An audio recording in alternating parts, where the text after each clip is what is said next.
Assalamualaikum warahmatullahi wabarakatuh. Salam sejahtera bagi kita semua. Baik, saudara-saudara sekalian, berikut akan dijelaskan kinematika bagian yang pertama.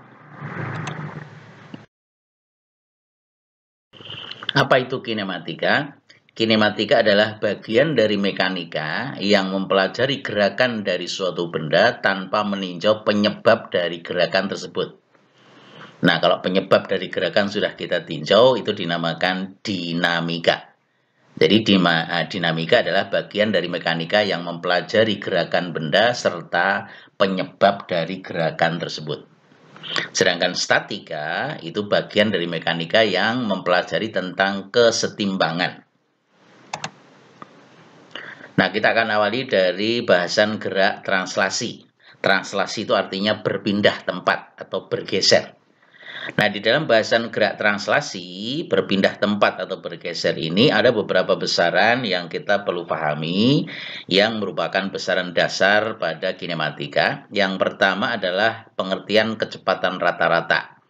Apa itu kecepatan rata-rata? Yaitu perpindahan atau perubahan posisi yang bisa dinyatakan dengan delta X dibagi dengan waktu yang diperlukan atau waktu yang ditempuh delta T. Nah, dituliskan V sama dengan X2 min X1 dibagi dengan T2 min T1. Jadi X2 adalah posisi akhir, X1 adalah posisi awal, kemudian T2 adalah waktu akhir, dan T1 adalah waktu awal. Atau dituliskan delta X per delta T. Jadi perubahan posisi dibagi dengan waktu yang diperlukan. Persamaan 21. Nah, kemudian yang kedua adalah pengertian kecepatan sesaat. Nah, kecepatan sesaat ini kalau interval waktu delta T-nya ini diperkecil, makin kecil, kalau di dalam matematika itu dinamakan limit. Nah, jadi kecepatan benda atau partikel pada waktu tertentu saja delta T-nya ini mendekati 0, maka persamaannya dituliskan V sama dengan limit delta T mendekati 0 dari delta X per delta T atau kecepatan rata-rata tadi itu menjadi dx per dt persamaan 22. Jadi kesimpulannya kecepatan sesaat itu adalah diferensial jarak terhadap waktu. Dan dari dua besaran tadi, jadi ini pengertian kecepatan rata-rata. Contoh kalau misalnya ada seorang pembalap yang mengelilingi trek di dalam trek lintasan balap ini. Nah, ini ketika dia pada lintasan lurus bisa kenceng, tapi ketika dia masuk di lintasan yang berbelok, maka dia kecepatannya akan mengecil lagi dan seterusnya gitu. Nah, sehingga yang kita bisa hitung adalah selama dalam mengelilingi satu trek ini, waktu yang diperlukan berapa, itu dinamakan kecepatan rata-rata. Nah, sedangkan kecepatan sesaat itu adalah kecepatan pada waktu tertentu saja, sehingga kalau itu kita pahami dengan mudah, kalau kita lihat dengan melihat speedometer kendaraan kita. Jadi pada saat misalnya bergerak, setelah 3 menit, itu kita lihat aja pada speedometer, kecepatan misalnya 60 km per jam, oh berarti kecepatan saat itu sama dengan 60 km per jam, atau kecepatan sesaat. Besaran yang kedua yang terkait dengan kinematika adalah percepatan rata-rata. Apa itu percepatan rata-rata? Adalah laju perubahan kecepatan atau perubahan kecepatan dibagi dengan waktu yang diperlukan. Dituliskan A sama dengan V2 minus V1 per T2 minus T1 atau delta V per delta T. Persamaan 2/3. Jadi V2 adalah kecepatan akhir, V1 adalah kecepatan mula-mula atau kecepatan awal, T2 adalah waktu akhir, dan T1 adalah waktu mula-mula. Nah, itu dinamakan percepatan rata-rata. Nah, kalau percepatan sesaat itu pada waktu tertentu saja, artinya delta T, interval waktunya ini diperkecil menurut matematik, maka delta T yang sangat kecil itu dinamakan limit delta T mendekati 0 dari percepatan rata-rata, delta V dibagi dengan delta T itu menjadi dV per dt atau persamaan 24. Jadi kesimpulannya percepatan sesaat adalah diferensial kecepatan terhadap waktu. Nah, berikut akan dibahas tentang macam-macam gerakan yang terkait dengan kinematika, yaitu yang pertama adalah gerak dipercepat beraturan. Yang selanjutnya nanti kita kenal dengan gerak lurus berubah beraturan.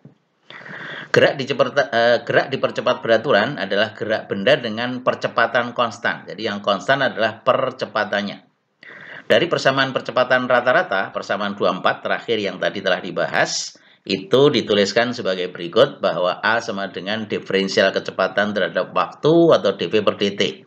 Dari persamaan ini, kalau ini kita kalikan dt pada ruas kiri dan ruas kanan menjadi dv sama dengan A kali dt.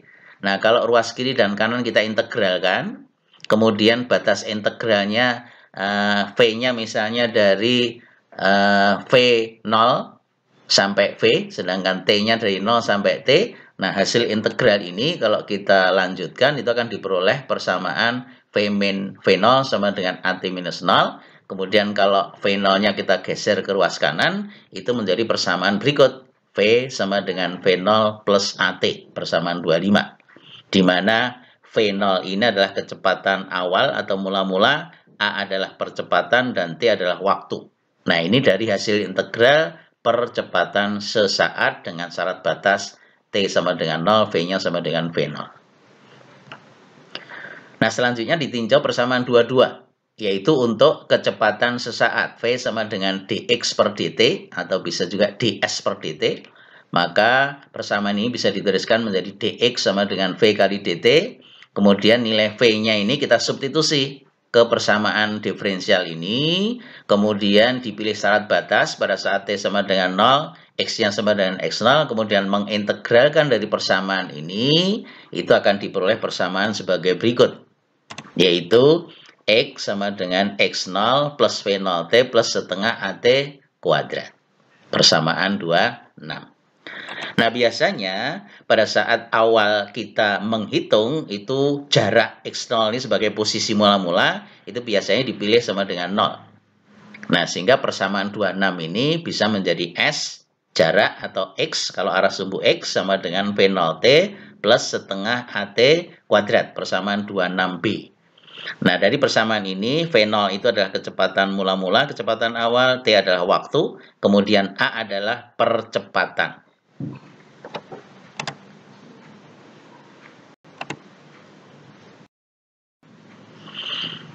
Nah, dari dua persamaan terakhir tadi, kalau kita substitusi nilai T-nya dari persamaan 25 ke dalam persamaan 26, itu akan diperoleh persamaan V kuadrat sama dengan V0 kuadrat plus 2A kali X min X0. Jadi, kalau X0-nya ini dipilih sama dengan 0, maka persamaan 27 itu menjadi V kuadrat sama dengan V0 kuadrat plus 2AX saja atau 2AS saja. Nah, ini kalau kita pilih X0-nya sama dengan 0. Nah, sehingga persamaan sebelumnya bisa dituliskan menjadi X sama dengan V0T plus setengah T kuadrat, kemudian V kuadrat sama dengan V0 kuadrat plus 2AX. Nah, X-nya ini bisa diganti dengan S atau jarak secara umum.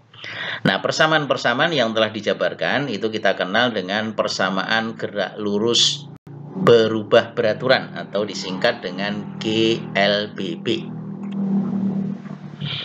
Nah, untuk benda yang mengalami perlambatan, karena perubahan kecepatan itu bisa makin lama makin besar, bisa makin lama makin kecil. Jadi kalau makin lama makin kecil itu berarti perlambatan.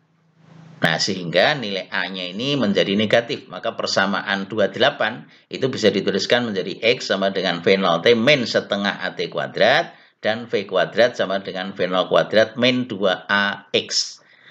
Nah, ini kalau benda mengalami perlambatan.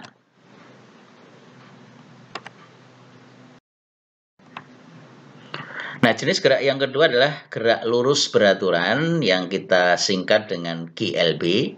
Apa itu gerak lurus beraturan? Gerak lurus beraturan adalah gerak benda di mana percepatan yang dialaminya sama dengan 0 atau benda ini tidak mengalami percepatan. Nah, sehingga persamaan geraknya bisa diperoleh dari persamaan gerak lurus berubah beraturan dengan mengambil nilai A-nya atau percepatannya itu sama dengan 0. Nah, sehingga persamaan yang diperoleh untuk persamaan gerak lurus berubah beraturan itu menjadi V sama dengan V0 saja. Karena untuk gerak lurus berubah beraturan, V sama dengan V0 plus AT, A-nya sama dengan 0, jadi tinggal V sama dengan V0. Kemudian dari persamaan S sama dengan V0T plus setengah AT kuadrat,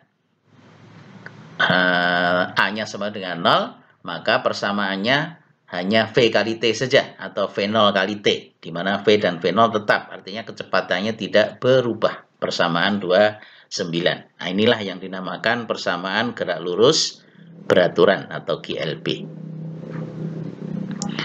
Jenis gerak yang ketiga yang terkait dengan kinematika adalah gerak jatuh bebas yang sering disingkat dengan GJB saja.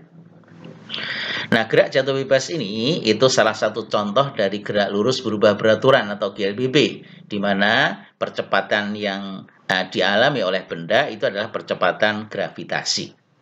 Nah, percepatan gravitasi bumi atau G ini di khatulistiwa itu sebesar 9,78 meter per second kuadrat, karena nilai gravitasi di permukaan bumi itu berbeda-beda tergantung dari posisinya.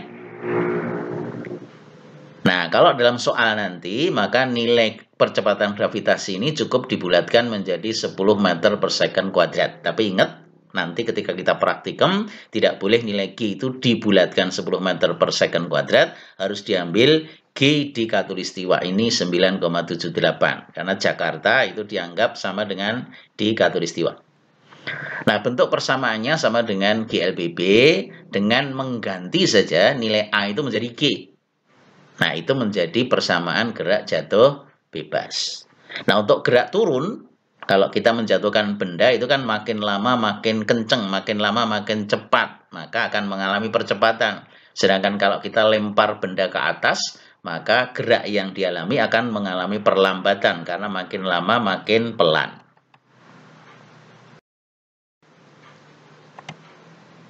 Nah, jadi persamaan gerak jatuh bebas itu sebagai berikut, yaitu untuk kecepatannya V sama dengan V0 plus minus GT, A-nya diganti G saja, persamaan 210. Kemudian untuk posisi atau ketinggian, H sama dengan V0T plus minus setengah GT kuadrat. Nah, plus minus maksudnya plus kalau geraknya turun dan minus kalau geraknya naik ke atas. Nah, berikut diberikan tabel beberapa nilai gravitasi atau percepatan gravitasi di berbagai tempat di muka bumi. Ini di New York misalnya 9,8, di khatulistiwa itu 9,78, Jakarta dianggap sama dengan khatulistiwa. Jadi nanti kalau praktikum kita pakai nilai ini ya, 9,78 meter per second kuadrat. Kutub Utara 9,832, San Francisco itu 100 meter di atas permukaan laut 9,8, Denver 1650 di atas permukaan laut itu 9,796 meter per second kuadrat. Kemudian di Pikes Peak itu 4300 di atas permukaan laut, itu gravitasinya 9,789 meter per second kuadrat. Jadi gravitasi berbagai tempat berbeda-beda nilainya. Nah, untuk penyelesaian soal percepatan gravitasi bumi itu nanti dibulatkan ya, seperti tadi sudah disinggung, yaitu 10 meter per second kuadrat kalau kita menggunakan satuan SIMKS. Ya, masih ingat ya, satuan internasional, M-nya meter, K-nya kilogram, S-nya second. Nah, sedangkan untuk satuan yang lebih kecil namanya SICGS, maka nilai gravitasi dibulatkan sama dengan 1000 cm per second kuadrat. Nah, berikut adalah ringkasan rumus yang terkait dengan kinematika bagian yang pertama. Nah, persamaan gerak lurus berubah beraturan yang namanya GLBB tadi itu merupakan persamaan dasar gerak benda, V sama dengan V0 plus minus AT. Nah, dari persamaan GLBB ini bisa menjadi persamaan gerak lurus beraturan kalau diambil nilai A-nya sama dengan 0 atau benda tidak mengalami percepatan. Jadi kalau A-nya ini sama dengan 0, maka tinggal V sama dengan V0 tetap. Kemudian dari persamaan S sama dengan V0T plus minus setengah AT kuadrat, kalau diambil A sama dengan 0, maka suku yang kedua ini 0, maka tinggal S sama dengan V0 kali T. Sedangkan V0 dengan V sama besar, maka S sama dengan V kali T. Nah, persamaan ini kita kenal dengan persamaan gerak lurus beraturan. Nah, sedangkan persamaan gerak jatuh bebas, itu dari persamaan dasar lagi. Kalau nilai A-nya ini diganti dengan nilai G atau percepatan gravitasi bumi, maka persamaan gerak jatuh bebas atau GJB, V sama dengan V0 plus minus AT menjadi GT. Dari S itu menjadi H karena geraknya naik atau turun, jadi S jarak mendatar diganti dengan posisi atau ketinggian H sama dengan V0T plus minus setengah GT kuadrat, dari AT kuadrat menjadi GT kuadrat. Nah, nanti dalam teori cukup diambil G-nya ini senantiasa nilai 10 meter per second kuadrat.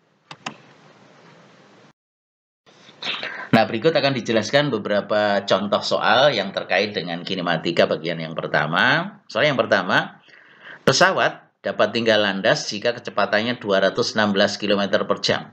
Nah, ini pesawatnya ini. Misalnya ini di landas pacunya. Mesin pesawat dapat memberikan percepatan sebesar 2 meter per second kuadrat. Jika panjang landas pacunya 800 meter, jadi dari ujung pesawat sampai dengan akhir dari lintasan ini, itu 800 meter. Dapatkah pesawat tersebut tinggal landas? Nah, jadi 800 meter bukan jarak yang ditempuh oleh pesawat, tapi sebagai pembanding saja. Nanti pesawat ini perlu jarak berapa? Kalau jarak yang diperlukan lebih kecil dari 800 meter, berarti panjang landas pacunya cukup untuk tinggal landas. Sebaliknya tidak bisa digunakan untuk tinggal landas.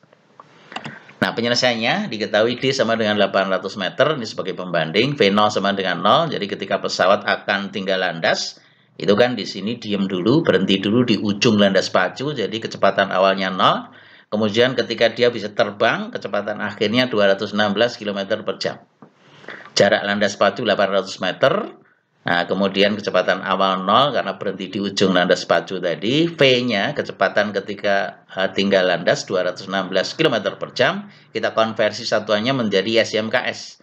Jadi menjadi 216.000 dalam satuan meter, jamnya dijadikan detik 3.600. Kalau kita hitung ketemunya 60 meter per second.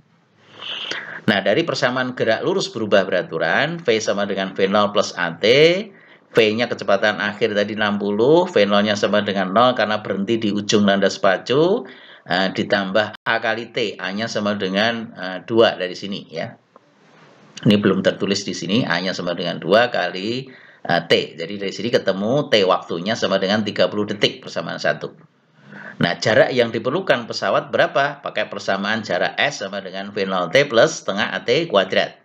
Jadi V0-nya sama dengan 0, ditambah setengah, A-nya sama dengan 2, dari sini, kali T kuadrat sudah kita hitung dari persamaan 1, 30 detik. Ketemunya 900 meter. Jadi artinya pesawat ini perlu jarak yang ditempuh 900 meter untuk bisa tinggal landas. Jadi kira-kira bisa nggak?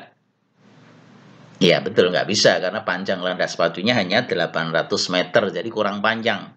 Nah, karena panjang landas pacu hanya 800 meter, lebih pendek dari jarak minimal yang diperlukan oleh pesawat untuk tinggal landas, yaitu 900 meter ini, maka pesawat tidak dapat tinggal landas di landas pacu tersebut.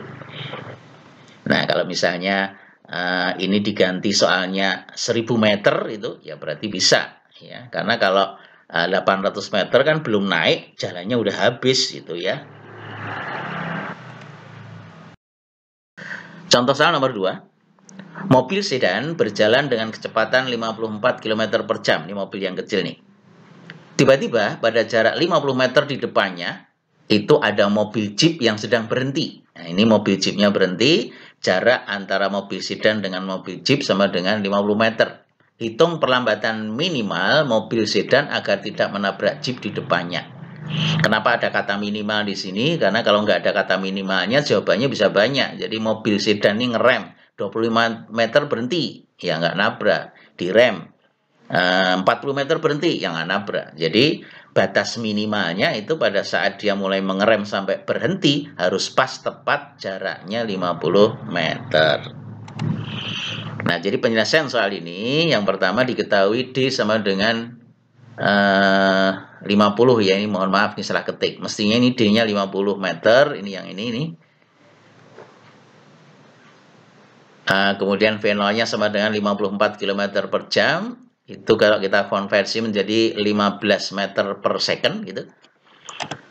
Nah, dari persamaan gerak lurus berubah beraturan, maka nilai persamaan V sama dengan V0 minus AT, V-nya harus berhenti di ujung, di belakang chip ini sama dengan 0, kemudian V0-nya sama dengan 15, minus A kali T, ya, A-nya belum tahu, T-nya belum ketemu, jadi A kali T sama dengan 15, ini persamaan 1. Sedangkan jarak yang ditempuh S sama dengan D, sama dengan V0T min setengah AT kuadrat. Jadi D sama dengan V0T min setengah AT kuadrat, ini saya ubah menjadi setengah kali A kali T kali T.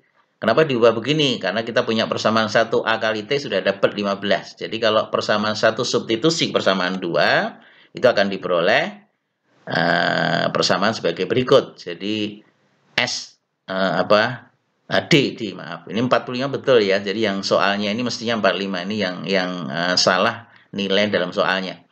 Jadi 45, nah itu sama dengan S-nya atau D-nya ini sama dengan V0 kali T, V0-nya sama dengan 15 dari sini kali T min setengah AT-nya 15 dari persamaan 1 dikalikan T. Nah, ini kalau kita lanjutkan, maka persamaan ini menjadi T minus setengah T sama dengan setengah T, maka T-nya ini ketemu sama dengan 6 detik. Ini salah ketik juga, ini tolong dikoreksi nanti. Nah, jadi T-nya ketemu 6 detik persamaan 3. Kalau T 6 detik masuk lagi ke persamaan 1, maka akan diperoleh nilai perlambatan yang harus diberikan. Jadi persamaan 3, substitusi ke 1, AT sama dengan 15, maka A sama dengan 15 per T, T-nya masuk di persamaan 3, 6. Jadi ketemunya 2,5 meter per second kuadrat. Ini persamaan 4. Nah, itu adalah cara pertama untuk menghitung berapa perlambatan minimal agar tidak menabrak mobil di depannya. Cara kedua, menggunakan persamaan 28B. Ya, 28B itu gabungan dari persamaan V sama dengan V0 min AT dan S sama dengan V0T min setengah T kuadrat. T-nya substitusi ke sini, itu ketemu persamaan ini tadi. V kuadrat sama dengan V0 kuadrat min 2AX atau min 2AS. Atau min 2AD kalau dalam soal kita ini, ya. Minus karena direm atau diperlambat. Nah, kalau kita masukkan nilainya, V akhirnya harus berhenti di ujung sini sama dengan 0, V0-nya sama dengan 15 kuadrat min 2 kali A kali D. Jaraknya ini 45 meter, ya, ini 45 meter.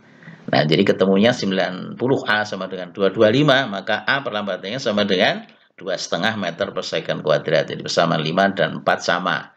Nah, cara yang kedua ini lebih pendek, lebih praktis karena kita menggunakan rumus yang sudah digabung antara rumus kecepatan dengan rumus jarak.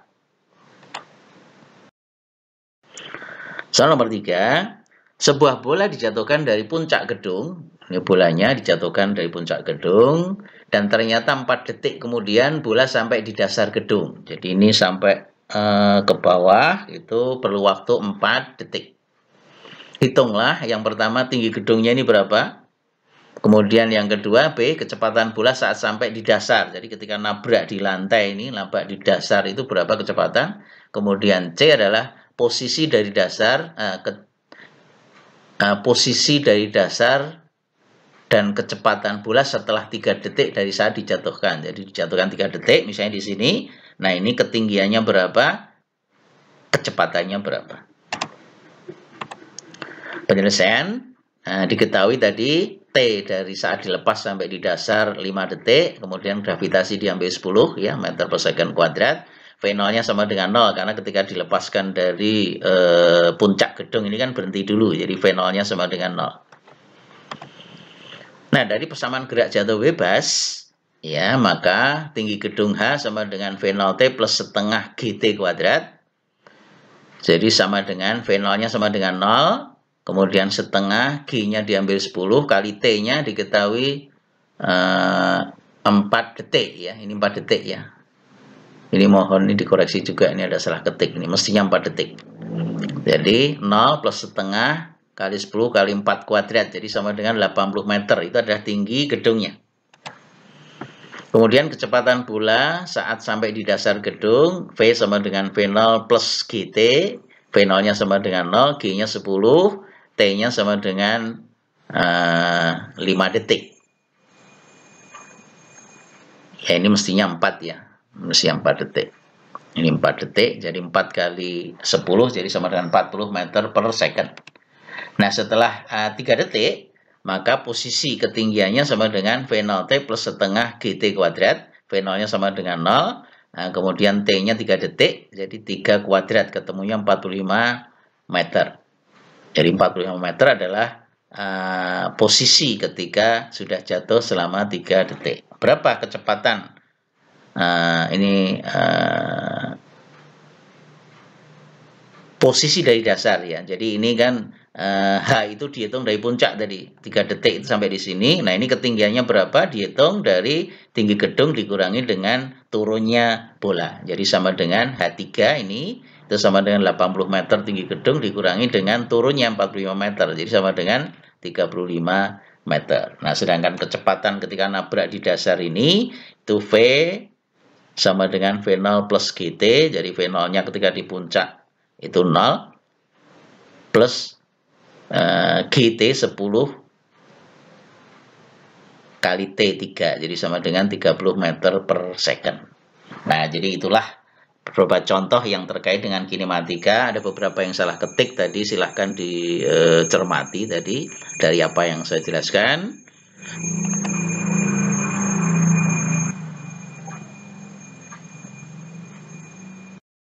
Demikian penjelasan tentang kinematika bagian yang pertama dengan beberapa contoh. Mudah-mudahan apa yang dijelaskan bisa dipahami. Terima kasih atas perhatiannya. Assalamualaikum warahmatullahi wabarakatuh.